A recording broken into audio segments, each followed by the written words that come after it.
Good evening. We're here to inspire you with stories. Stories of achievement, of boldness, of perseverance. These stories have another thing in common. They're all about celebrating women.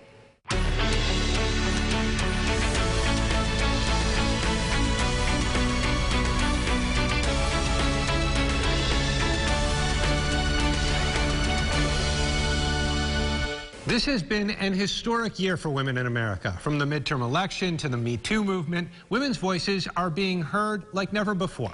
Carrie Lazarus takes us to the place where America celebrates its extraordinary women. I'm Carrie Lazarus in Seneca Falls. It was in this tiny upstate New York town back in 1848 that the women's rights movement got started. Today, it's home to the National Women's Hall of Fame. Victoria Jackson, you are now inducted into the National Women's Hall of Fame.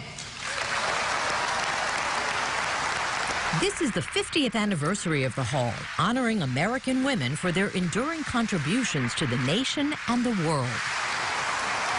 RBG, the notorious, and she embraces that. Yeah, she certainly does.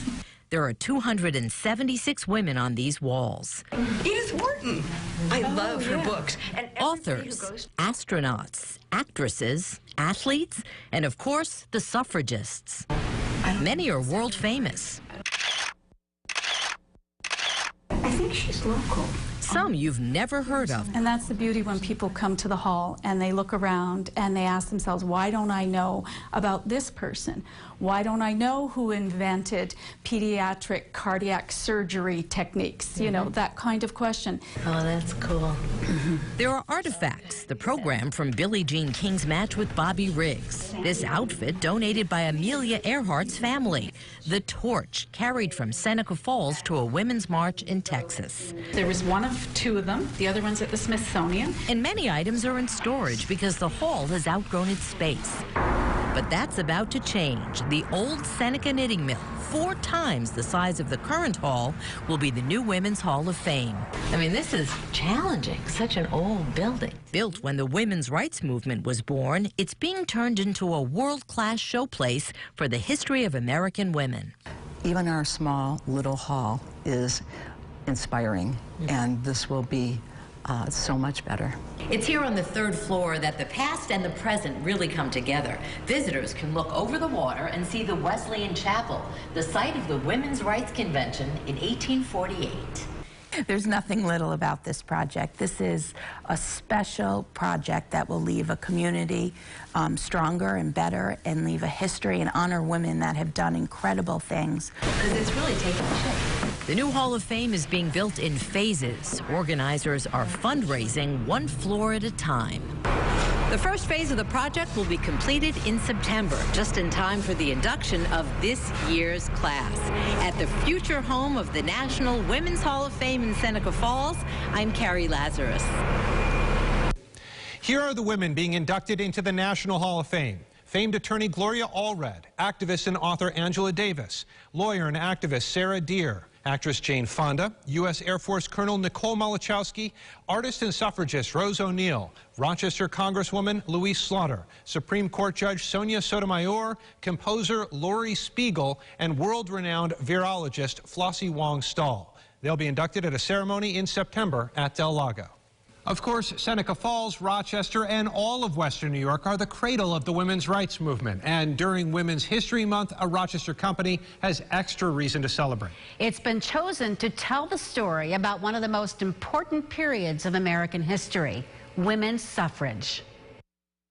From 1850 through her death in 1906, from her home in Rochester, New York, and in her travels across the country, Susan B. Anthony helped lead the fight for women's rights. Now, a Rochester company is set to tell this story for the digital age. We had more than 3 generations of women fighting over time for this essential right. With the backing of the Library of Congress, Second Avenue Learning is building a computer program on the history of women's suffrage. It'll be available via a mobile app and accessible to all. So I open up this app and I see here overview start. Oh, women's suffrage. Here we go. You're on your way. You're already designing this. Yes, we're a couple of months into the design process already. And how is it going? fantastically. The product will allow users to explore women's suffrage state by state. It will also include civics lessons for use in any classroom, such as Susan B. Anthony's trial, the Seneca Falls Convention, and the protests and parades to promote the 19th Amendment. It wasn't just Susan B. and Elizabeth Cady, right? It's over 70 years, a lot of miles, and a number of states. Second Avenue Learning will be drawing from the vast archives of the Library of Congress and resources in its own backyard.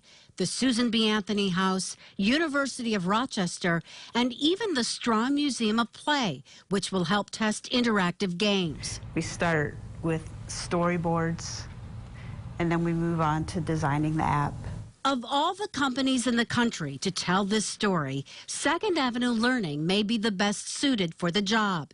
It was founded by a woman, focuses on education, and is located in the very place where women's suffrage took off. The app will launch next year, 100 years after Susan B. Anthony's dream was realized and women won the right to vote.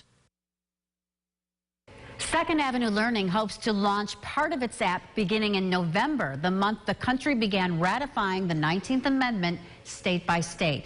The full app will be layered in to coincide with that process.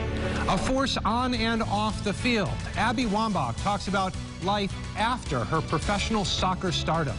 But our next story, providing a voice for the voiceless. That's what Lieutenant Governor Kathy Hochul is doing when she's not helping run the state, of course. Her story when we come back.